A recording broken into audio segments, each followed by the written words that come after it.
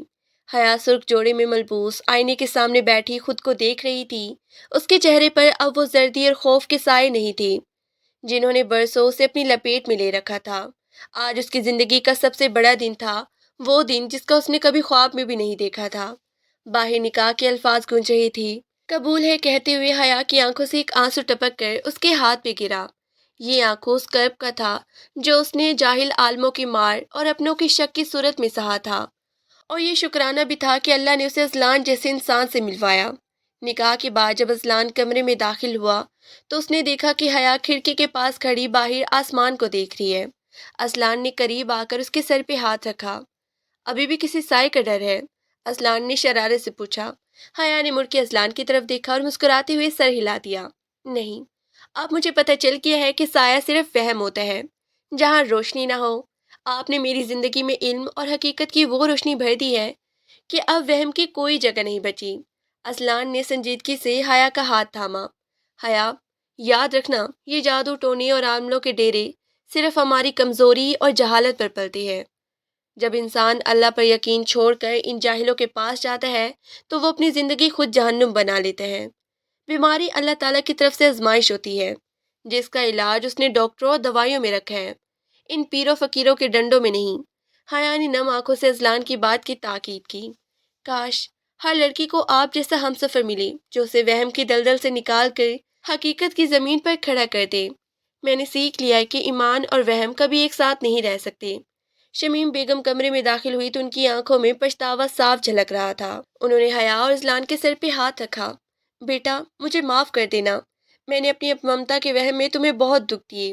آج مجھے سمجھ آ گئی ہے کہ سچا دم درود اللہ کا کلام ہے اور سچی صفات صرف صحیح علاج میں ہے۔